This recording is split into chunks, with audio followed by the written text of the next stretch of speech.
Good morning everyone, welcome to my YouTube channel Success Sera. दोस्तों, आप सभी का स्वागत है हमारे यूट्यूब चैनल सक्सेस सेरा पे। मैं प्रियंका आप लोग के लिए लेकर आई हूँ मोस्ट इम्पॉर्टेंट बेस्ट क्वेश्चन जो करंट से रिलेटेड है। आज हमारा 18 अप्रैल 2020 है और मैं लेकर आई हूँ बेस्ट क्वेश्चन 20।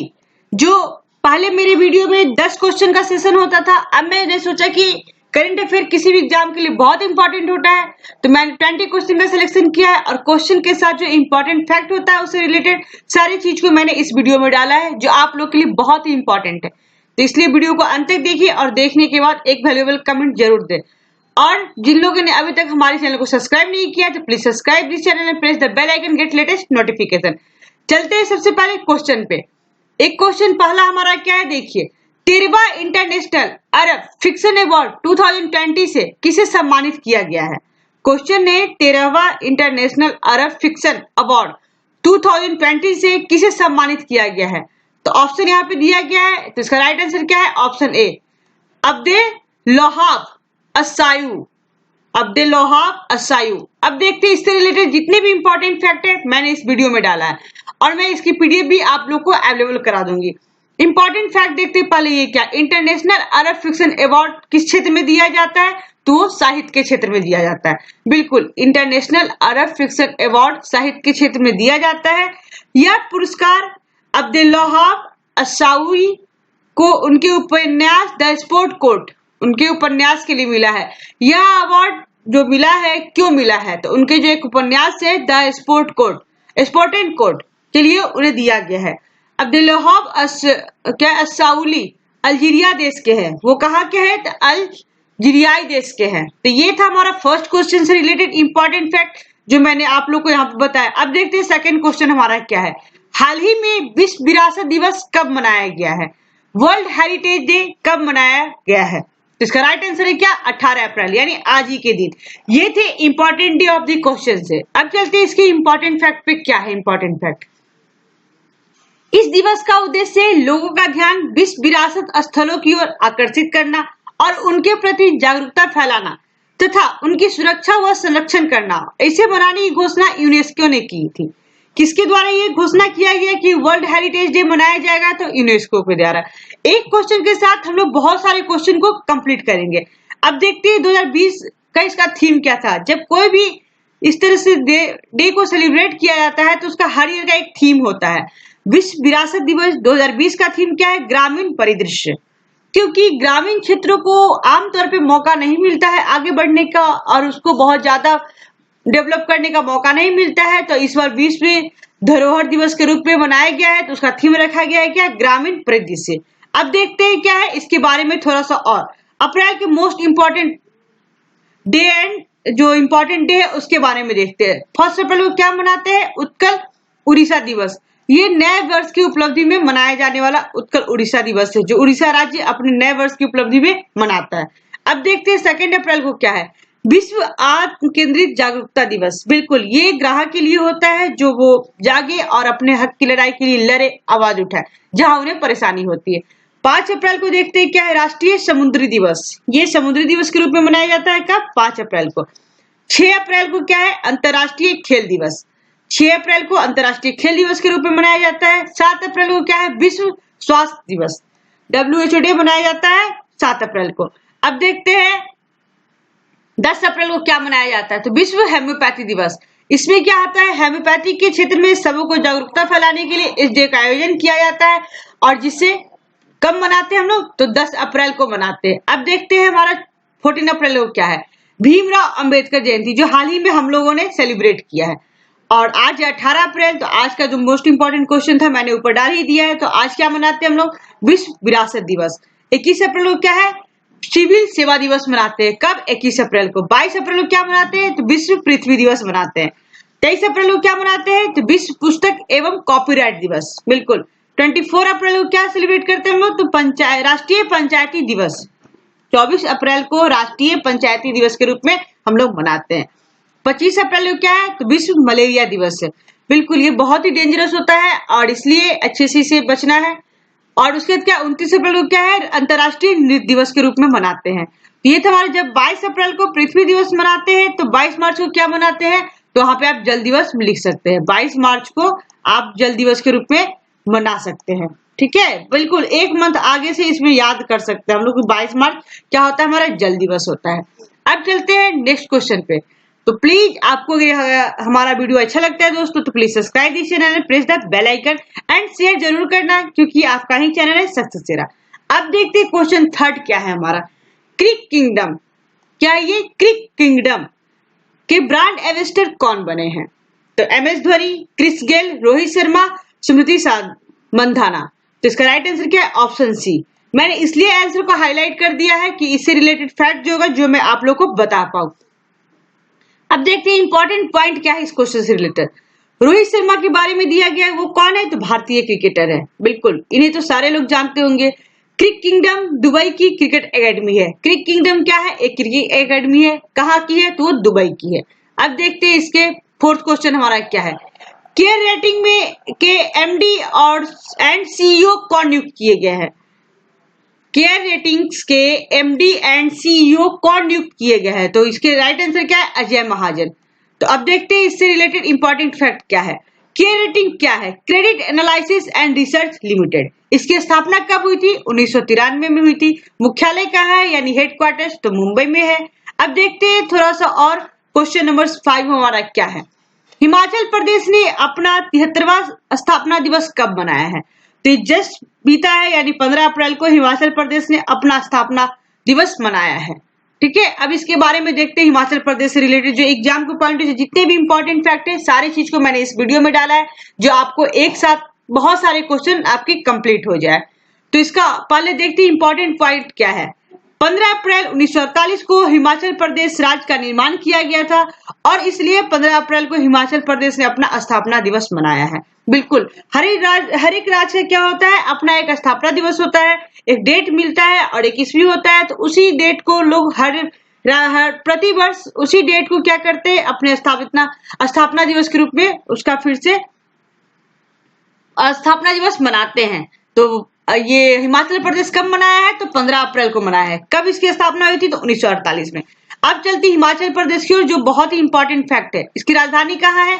शिमला है। इसके मुख्यमंत्री कौन है? तो जयराम ठाकुर है, जो बीजेपी पार्टी से है। इसके गवर्नर कौन है? तो बंडारू दत्तात्रेय इसके क्या है? गवर्नर है। हिमाचल प्रदेश की लोकसभा सीटों की संख्या कितनी है? तो 4 है। राज्यसभा सीटें कितनी है? 3 है। और विधानसभा सीटें कितनी है? 68 है, यानी 68 है। अब देखते हैं इसके बारे में थोड़ा और इंपॉर्टेंट पॉइंट क्या है। हिमाचल प्रदेश उच्च न्यायालय के मुख्य न्यायाधीश कौन है? लिंगम्पा नारायण है। ये भी क्वेश्चन बहुत ज्यादा इंपॉर्टेंट होता है। कभी कभी किसी देश का या किसी राज्य का जो होता है मुख्य न्यायाधीश, वो भी क्वेश्चन पूछ दिए जाते हैं। अब इसके पड़ोसी राज्य को देखते हैं। हिमाचल प्रदेश के 5 पड़ोसी राज्य है। पंजाब, हरियाणा, उत्तराखंड, जम्मू और कश्मीर एंड उत्तर प्रदेश। तो ये थे हमारे 5 वहां के पड़ोसी राज्य। अब देखते हैं थोड़ा सा और उसके बारे में डिटेल से। हिमाचल प्रदेश की प्रमुख झीलें कौन है? तो सुरजात झील है, नाको झील है, रेणुका झील है, चंद्रताल झील है, खजरिया झील है, मछियाल झील है, भृगु झील, यह भी हिमाचल प्रदेश में स्थित है। तो ये थी क्या? प्रमुख झीलें। एक बार और देखते इसे। सूरजताल झील, नाको झील, रेणुका झील, चंद्रताल झील, खजरिया झील, मछियाल झील और भृगु झील, ये सभी हिमाचल प्रदेश में स्थित है। अब देखते हैं प्रमुख दर्रे जो पासेज है, वहां पे क्या क्या दर्रे है वहां पे हिमाचल प्रदेश में। तो रोहतांग दर्रा वहां पे है, सिपकिला दर्रा भी वहां पे है, बाड़ा लांचा दर्रा भी हिमाचल प्रदेश में ही थी। अब एक और चीज देखते इससे जो रिलेटेड इंपॉर्टेंट पॉइंट है, जो एग्जाम के लिए VVI है ये पॉइंट। हिमाचल प्रदेश 25 जनवरी 1971 को पूर्ण राज्य बना और हिमाचल प्रदेश स्थापना दिवस हर वर्ष 25 जनवरी को मनाया जाता है। बिल्कुल, यहाँ पे एक चीज हमने क्या देखा, सबसे पहले ये क्या था, इसका स्थापना किया गया था 15 अप्रैल 1948 को, लेकिन ये पूर्ण राज्य कब बना था? तो 25 जनवरी 1971 को पूर्ण राज्य बना और हिमाचल प्रदेश स्थापना दिवस प्रतिवर्ष 25 जनवरी को मनाया जाता था।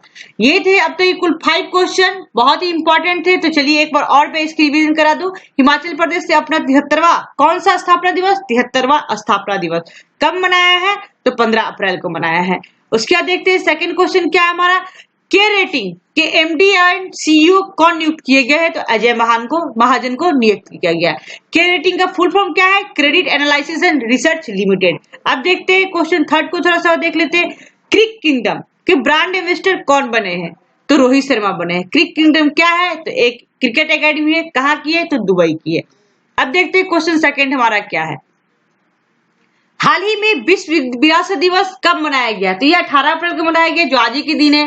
तो मुझे लगता है कि ये क्वेश्चन तो कोई भूलेगा ही नहीं, क्योंकि जैसे ही क्वेश्चन देखने के बाद ही इसका आंसर समझ में आ जाता है और इसी रिलेटेड जितने भी इंपॉर्टेंट फैक्ट है मैंने वो बताया।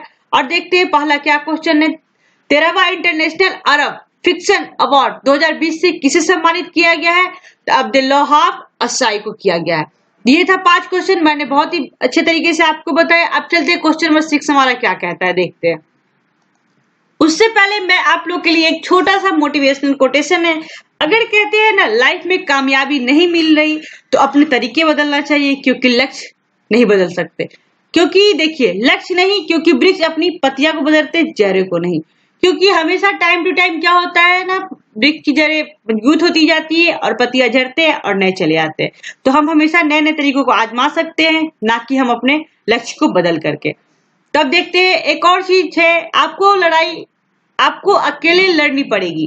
जिंदगी की लड़ाई लोग सिर्फ तसल्ली देते हैं, साथ नहीं। बिल्कुल मेरा जो गोल है, जो मेरा मोटिवेशनल है, जो कहते हैं मैंने जो गोल फिक्स किया है उसे मुझे ही पाना होगा। जितने भी लोग होंगे हमारे लाइफ के, वो हमारे रिसोर्सेस होंगे, या हमारे पेरेंट्स हो, टीचर हो, या हमारे फ्रेंड सर्किल हो, वो हमें राह बता सकते हैं। लेकिन मेरी लड़ाई को कोई नहीं लड़ सकता, बस थोड़ा साथ दे सकते हैं। अगर हमें थोड़ा चलना है तो कोई अपनी मोटरसाइकिल दे सकता है कहीं जाने के लिए, लेकिन थोड़े ही टाइम के लिए। लेकिन उसके बाद तो फिर हमें अपने दम पे अपनी यात्रा को तय करनी है। तो ये था बस छोटा सा एक मोटिवेशनल कोटेशन। अब चलते हैं क्वेश्चन पे। क्वेश्चन हमारा क्या है, देखते हैं क्वेश्चन नंबर 6 क्या कहता है। कोविड-19 महामारी के बीच किस देश में संसदीय चुनाव हुए हैं? तो दक्षिण कोरिया में हुए। एक तरफ कोविड-19 बहुत ही डेंजरस तरीके से फैला हुआ है और इसी के बीच संसदीय चुनाव हुए तो दक्षिण कोरिया में हुए। अब देखते हैं इससे रिलेटेड इंपॉर्टेंट फैक्ट क्या है। कोरोना वायरस, यानी उसे कोविड-19 के नाम से भी जाना जाता है। कोरोना वायरस की शुरुआत चीन के वुहान शहर से हुई है। वुहान के फैले कोरोना वायरस से होने वाली बीमारी को कोविड-19 नाम दिया गया है। बिल्कुल कोरोना वायरस को ही कोविड-19 के नाम से जाना जाता है। और ये कहां से फैला शुरू हुआ? तो चीन के वुहान शहर से। वुहान कोरोना वायरस को SARS-CoV-2 नाम दिया है। वुहान ने कोरोना वायरस को SARS-CoV-2 नाम दिया है। ये भी बहुत इंपॉर्टेंट है, ये VVI है, क्योंकि ये नाम हो सकता है बहुत ज्यादा प्रचलन में नहीं है, कहीं एग्जाम में ये पूछ दिया तो मैं नहीं चाहती कि आपके एक भी क्वेश्चन छूटे। अब चलते दक्षिण कोरिया के बारे में थोड़ा सा और डिटेल जानते हैं। दक्षिण कोरिया एशिया महाद्वीप में स्थित है। राजधानी कहाँ है इसकी? तो सियोल है। करेंसी क्या है इसका? तो दक्षिण कोरियाई वॉन है। प्रधानमंत्री कौन है? चुंग से क्यू, जो वहां के प्रधानमंत्री है। राष्ट्रपति कौन है? मून जे इन। कहाँ के राष्ट्रपति? तो दक्षिण कोरिया के राष्ट्रपति है। अब देखते हैं दक्षिण कोरिया के संसद का नाम क्या है? तो वहां का नाम क्या है? National assembly. मैं कोशिश कर रही हूँ कि एक संसदीय असेंबली, जो हर एक देश की अलग अलग असेंबली होती है, उसे एक वीडियो बना दूं, क्योंकि उससे भी बहुत सारे NTPC हो, SSC हो, LDC में क्वेश्चन पूछे जाते हैं, जो बहुत ही इंपॉर्टेंट क्वेश्चन होता है। अब चलते क्वेश्चन नंबर 7 हमारा क्या है। किस राज्य सरकार ने राज्य में औद्योगिक इकाइयों को फिर से शुरू करने की अनुमति दे दी है? तो बिहार ने। कोविड-19 के कारण हर एक चीज को लॉकडाउन कर दिया गया था, लेकिन राज्य सरकार बिहार ने फिर से औद्योगिक इकाइयों को फिर से शुरू करने की अनुमति दे दी है, क्योंकि इसके कारण बहुत ही बेरोजगारी अब बढ़ रही है और इससे बहुत सारे मजदूरों को बहुत सारी परेशानियों झेलना पड़ रहा है। इस कारण बिहार सरकार ने इसकी घोषणा दे दी है। अब चलते हैं बिहार से रिलेटेड जितने भी इंपॉर्टेंट पॉइंट है मैं यहाँ पे आप लोग के लिए लेकर आई हूँ, जो मैं यहाँ पे डिस्कस करूंगी। इसका स्थापना कब हुआ था सबसे पहले बिहार का? तो 22 मार्च 1912 को। इसकी राजधानी कहाँ है? तो पटना। इसके मुख्यमंत्री कौन है? तो नीतीश कुमार। किस पार्टी से? वो जनता दल पार्टी से। और गवर्नर कौन है? तो फागू चौहान। बिहार उच्च न्यायालय का नाम पटना उच्च न्यायालय है और मुख्य न्यायाधीश का नाम क्या है? संजय करोल। ये भी बहुत इंपॉर्टेंट फैक्ट है, जो भी BPSC वगैरह की तैयारी करते हैं उनके लिए बिहार से रिलेटेड जितने भी इंपॉर्टेंट पॉइंट है बहुत इंपॉर्टेंट होता है। अब बिहार के 3 पड़ोसी राज्य कौन है? झारखंड, उत्तर प्रदेश और पश्चिम बंगाल। बिहार का एक पड़ोसी देश कौन है? तो नेपाल है। बिल्कुल 3 राज्य है पड़ोसी बिहार के, झारखंड, उत्तर प्रदेश और पश्चिम बंगाल। बिहार के एक पड़ोसी देश कौन से? तो वो है नेपाल। बिहार में लोकसभा सीटों की संख्या कितनी है? तो वो है 40। राज्यसभा सीटों की संख्या कितनी है? तो है 16। और विधानसभा सीट की संख्या कितनी है? तो वो है 243 सीटें। तो ये था बहुत ही इंपॉर्टेंट फैक्ट बिहार से रिलेटेड। अब चलते हैं, हमारा नेक्स्ट क्वेश्चन क्या है। एटीएम लेन देन पर किस बैंक ने सेवा शुल्क को बंद कर दिया गया है? एटीएम से जब हम ट्रांसफर करते हैं या लेना देना करते हैं तो हमें एक कहते हैं छोटा सा शुल्क देना पड़ता है, लेकिन कोविड-19 के कारण उसे बंद कर दिया गया है। इसका राइट आंसर क्या है? ऑप्शन बी, यानी एसबीआई ने। अब देखते हैं एटीएम का फुल फॉर्म क्या होता है। तो ऑटोमेटिक टेलर मशीन, स्वचालित टेलर मशीन, जो हम लोग प्लास्टिक वाली जो एटीएम कार्ड होता है उसका यूटिलाइज करते हैं और अपने करेंसी को वहां से ले सकते हैं। अब चलते हैं एसबीआई से रिलेटेड जो इंपॉर्टेंट फैक्ट है, वेरी वेरी इंपॉर्टेंट फैक्ट, उसे देखते हैं। स्टेट बैंक ऑफ इंडिया, भारतीय स्टेट बैंक की स्थापना कब हुई थी? तो 1 जुलाई 1955 को। इसका हेडक्वार्टर कहाँ है? मुंबई। पुराना नाम क्या है? तो Imperial Bank of India. SBI का पुराना नाम है इंपीरियल बैंक ऑफ इंडिया। इसका टैगलाइन क्या है? द बैंकर और टू एवरी इंडियंस। इसका टैगलाइन है एसबीआई का the banker to every Indians, क्योंकि हर एक बैंक का एक अपना टैगलाइन होता है जो अपने कस्टमर के लिए प्रोवाइड करता है। तो इनका क्या टैगलाइन है? The banker to every Indian. अब देखते हैं इसके अध्यक्ष कौन है। तो रजनीश कुमार इसके अध्यक्ष है। तो ये थे कुछ इंपॉर्टेंट पॉइंट एसबीआई से रिलेटेड जो मैंने आपको यहाँ पे बताया, जो बहुत ही इंपॉर्टेंट पॉइंट है। ये वीवीआई क्वेश्चन है, यहाँ से एक दो क्वेश्चन तो फिक्स रहते हैं हर एक एग्जाम में। अब चलते क्वेश्चन नंबर 9 क्या देखते हैं। हेल्थ अलर्ट नाम से कोविड-19 के लिए फेसबुक मैसेंजर पर इरेक्टिव सेवा किसने शुरू की है? इरेक्टिव सेवा किसने शुरू की है? तो डब्ल्यूएचओ ने की है। किसने शुरू की है? डब्ल्यूएचओ ने, क्योंकि हेल्थ से रिलेटेड जितने वर्क होते हैं किसके द्वारा किया जाता है? तो डब्ल्यूएचओ के द्वारा किया जाता है। अब इसके बारे में जानते हैं डब्ल्यूएचओ के बारे में क्या है। कोविड-19 के बारे में लोगों को जागरूक करने के लिए फेसबुक मैसेंजर पर इंटरेक्टिव सेवा डब्ल्यूएचओ द्वारा शुरू की गई है। अब देखते हैं डब्ल्यूएचओ का फुल फॉर्म क्या है। तो वर्ल्ड हेल्थ ऑर्गेनाइजेशन, डब्ल्यूएचओ का ये फुल फॉर्म है विश्व स्वास्थ्य संगठन। इसकी स्थापना कब हुई थी? 7 अप्रैल 1948 को।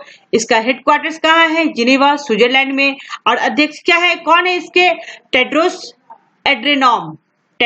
एड्रोनॉम इसके अध्यक्ष है डब्ल्यूएचओ के। अब चलते हैं क्वेश्चन नंबर 10 हमारा क्या कहता है, उसे देखते हैं। कौन सी एयरलाइंस ने अपने यात्रियों के लिए लॉकडाउन डाउन साइट रैपिड, कौन सी एयरलाइंस ने अपने यात्रियों के लिए ऑन साइट रैपिड कोविड-19 परीक्षण करने वाली पहली एयरलाइंस बनी है?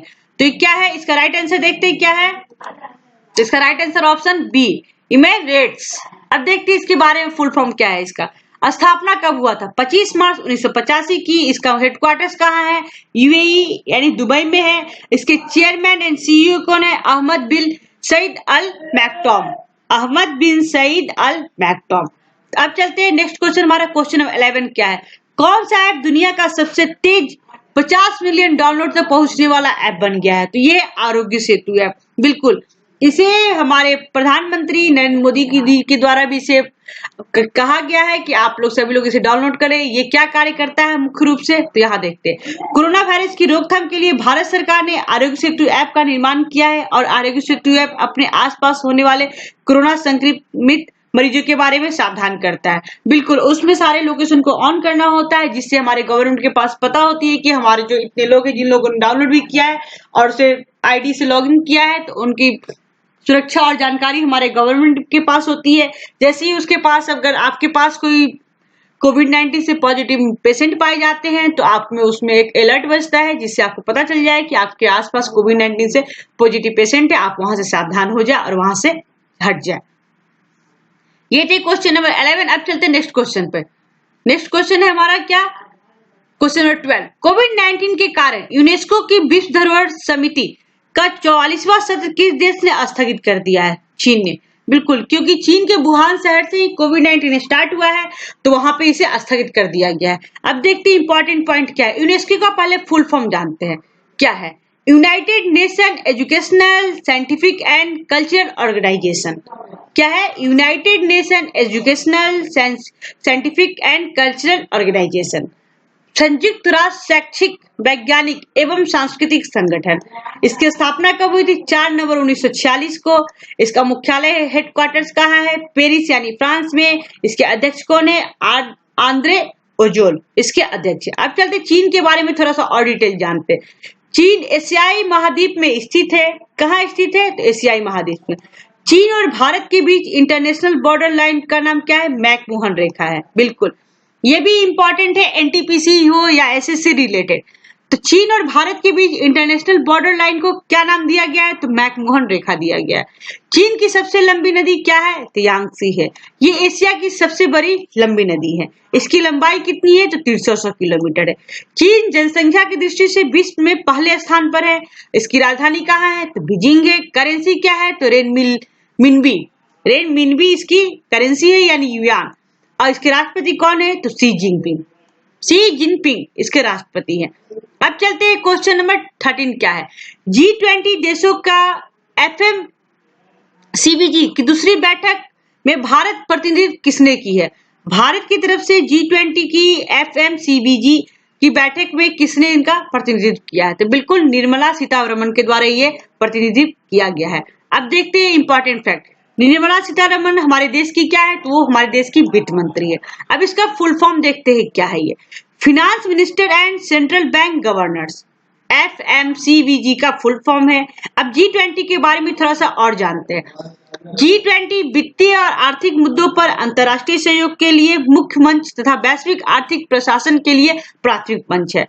ग्रुप ऑफ 20, ये 20 देशों का समूह है, इसलिए ग्रुप ऑफ 20 के नाम से भी इसे जानते हैं। G20 में 19 देश और यूरोपीय संघ यूए का समूह है। इसकी स्थापना कब हुई थी? 26 सितंबर 1999 को। भारत G20 का भी हिस्सा है। भारत भी हमारा हिस्सा G20 का। अब देखते हैं क्वेश्चन नंबर 14 क्या है? कोरोना वायरस के इलाज के लिए 5 लाख बीमा देने वाली पहली भारतीय बीमा कंपनी कौन सी बन गई है? तो ये टाटा AIA लाइफ इंश्योरेंस, ये इन्होंने 5 लाख की को बीमा देने वाली पहली भारतीय बीमा कंपनी बन गई है। कोरोना वायरस के इलाज के लिए दिया है इन्होंने। अब देखते हैं इसके बारे में थोड़ा, इसका फुल फॉर्म और मुख्यालय देखते हैं और स्थापना। इसकी स्थापना कब हुई थी? AIA, तो इसकी स्थापना 2000 में हुई थी। इसका हेडक्वार्टर्स कहाँ है? तो मुंबई में है।